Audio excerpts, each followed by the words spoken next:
Hello guys. आज हम लोग फ्रीडम मूवमेंट जो कि मॉडर्न हिस्ट्री है उसमें लैंड रेवेन्यू सिस्टम, इस टॉपिक को हम लोग आज देखेंगे। गाइस, ये टॉपिक बहुत ही इंपॉर्टेंट है। अक्सर एग्जाम में ऐसा देखा गया है जो इस टॉपिक से बहुत सारे क्वेश्चंस पूछे गए हैं। प्रीवियस ईयर क्वेश्चन पेपर, चाहे वो यूपीएससी का हो या कोई भी स्टेट पीसीएस का हो या जो भी डिफरेंट डिफरेंट एग्जाम्स होते हैं वहाँ पूछा जाता है। राइट। तो यदि आप पहली बार देख रहे हैं इसको तो आप जरूर सब्सक्राइब कर लीजिए, क्योंकि ये freedom movement specially for deputy director APFC और जितने भी अभी स्टेट पीसीएस बीपीएससी इत्यादि चल रहे हैं उसके लिए बहुत ही इंपॉर्टेंट है गाइज। तो यहाँ मैं कोशिश करूंगा जो इसके माध्यम से मैं आपको आपका कॉन्सेप्ट स्ट्रॉन्ग करूँ, कॉन्सेप्ट को बिल्ड करूँ। राइट। तो यदि हम लैंड रेवेन्यू सिस्टम जो ब्रिटिश का देखें तो जनरली ये तीन भाग में बांटा गया है। राइट। पहला तो है जो कि परमानेंट सेटलमेंट, राइट, जो कि आप सब जानते हैं। दूसरा जो है ये महलवारी सिस्टम है और तीसरा जो है ये रैयतवारी सिस्टम है। राइट। तो अब ये तीनों में क्या डिफरेंस है, what are the differences between these three systems, और इसके बाद ये कौन कौन से इलाके में या कौन कौन से रीजन में ये लागू किया गया।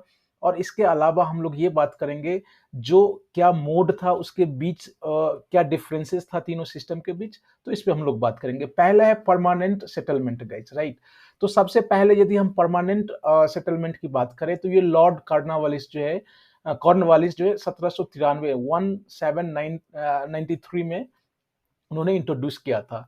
साथ ही साथ इसका जो प्लान है वो जॉन शोर ने किया था।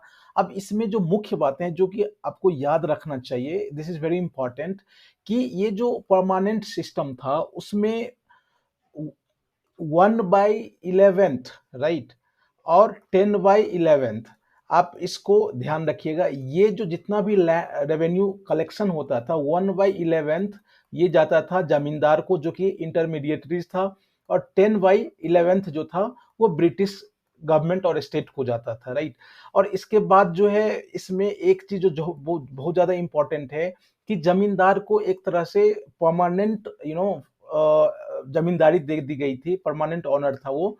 तो इसके अलावा जो कुछ जो हम लोग उस पर बात करें तो पहला तो है जो जैसे कि हमने बताया, ये West Bengal, Bihar, Orissa, UP, MP इत्यादि क्षेत्र में इसको लागू किया गया था। राइट। तो ये कुछ कुछ मुख्य बातें थी जो आपको यहाँ ध्यान रखने योग्य है। इसके बाद जो दूसरा सिस्टम यदि, और हाँ, इसके साथ इश्यू क्या था, what are the problems with permanent system, permanent land revenue system जो था, परमानेंट सेटलमेंट।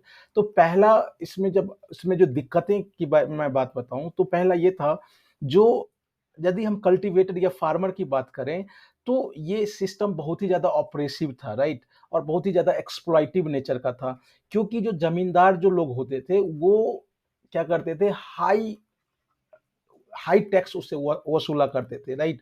और उसमें एक और बात थी जो कल्टीवेटर के साथ, जो लैंड का जो ओनरशिप है वो बहुत ही ज्यादा इनसिक्योर था, मतलब दिया ही नहीं गया था। जमींदार के साथ क्या समस्या इसमें, जमींदार के साथ यदि हम परमानेंट सेटलमेंट की बात करें तो जमींदार के साथ समस्या ये थी कि एक तो वो लैंड को डेवलप करने के लिए कोई काम नहीं किया। राइट। वो जैसे छोड़ दिया और जो फार्मर को छोड़ दिया और उससे हाई टैक्स वो वसूला करता था। पहली बात। दूसरी बात कि जो ब्रिटिश द्वारा जो उस पे रेवेन्यू जो फिक्स्ड किया गया था वो कभी कभी बहुत ज्यादा हाई होता था। राइट। और इस केस में यदि जमींदार उसको पे नहीं कर पाता था तो उससे जमींदारी ले ली जाती थी। तो ये समस्याएं थी परमानेंट के साथ। यदि ब्रिटिश के इस सिस्टम से ब्रिटिश को क्या प्रॉब्लम था, तो सबसे पहले ये था, जो एक तो वो फिक्स्ड कर दिया था, ये जो रेवेन्यू है वो फिक्स कर दिया था, उसको वो इनका उसको ना बढ़ा सकता है और ना बिल्कुल फिक्स था। दूसरी बात क्या है, जो by the first decade of 19th century हुआ क्या, तो अब जो कल्टीवेशन में है वो एक्सपेंशन होने लगा।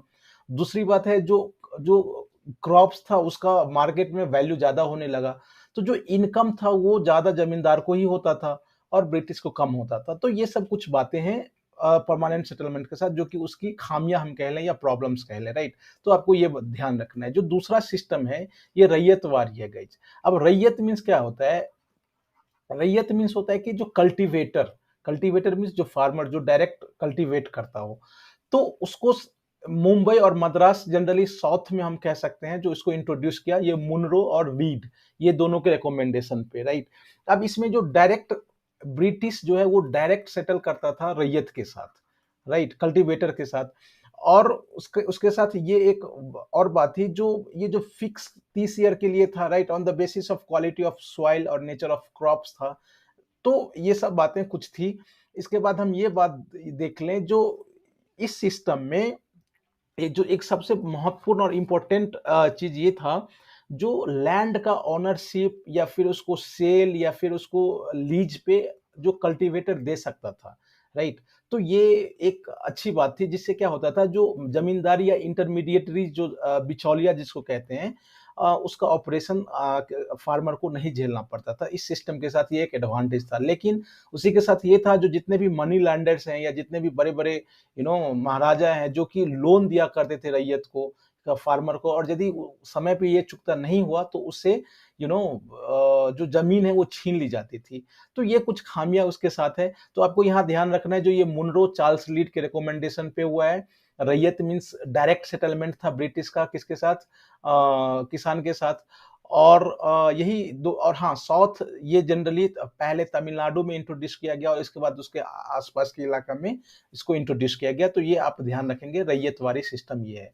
तीसरा सिस्टम जो इसमें हम है महलवारी की बात करें, तो महलवारी सिस्टम, अब महल क्या होता है, राइट। ये एक ऐसा समय आ गया था जब ब्रिटिश को अपना ट्रेड या फिर यूं कह ले जो एडमिनिस्ट्रेशन बढ़ाने के लिए इनकम की बहुत ज्यादा जरूरत थी। अब जब जमींदार जो परमानेंट सेटलमेंट है उसमें फिक्स्ड कर दिया गया था, वहां से बहुत ज्यादा रेवेन्यू नहीं आ रहा था, ब्रिटिश को घाटा ही लग रहा था। फिर यूं कह ले जो रैयत में भी बहुत ज्यादा ब्रिटिश मुनाफा नहीं कमा रहा था। तो इस सेंस में एक ऐसा ये हुआ, जो अब आप क्या करें, महल, महल मीन्स होता है जो आप जितने भी गांव है उसको आप एक एक जगह एक महल का नाम दे दे सारे गांव को, और एक उसको ब्लॉक बना दे रेवेन्यू के लिए। अब वहां से आप क्या करें, तो आप just you try to collect the revenue, right. तो ये जो गांव का जो हेडमैन हुआ करता था या फिर महल का हेडमैन, वो गांव गांव के लोगों से हेडमैन लिया करता था रेवेन्यू, और हेडमैन जो है वो ब्रिटिश को दिया करता था, राइट। तो दिस इज व्हाट, कि ये अब ये कहाँ कहाँ जो गंगाज वैली है, NWFB है, या फिर सेंट्रल इंडिया और पंजाब है, तो इस सब में ये लागू हुआ था। दूसरी बात क्या है, जो जैसे कि मैंने आपको बताया, ये महल का डेफिनेशन यही है। और रेवेन्यू जो है उसमें फिक्स नहीं था, उसको रिवाइज, मतलब रिवाइज इन द सेंस की पीरियोडिकली समय समय पे उसको रिवाइज किया जाता था अकॉर्डिंग टू वो अपना सिचुएशन देख के। लेकिन इस सिस्टम के साथ खामियां क्या थी, कि पहले तो ये जो महल जो बनाया गया था, महल इन द सेंस की जो सारे गांव को इकट्ठा किया गया था, वो फॉल्टी और फॉल्ट सर्वे पे बनाया गया था, राइट। वो बहुत ज्यादा फिक्स नहीं था। तो उससे क्या हुआ, जो करप्शन या फिर मैल प्रैक्टिस बहुत ज्यादा बढ़ गया।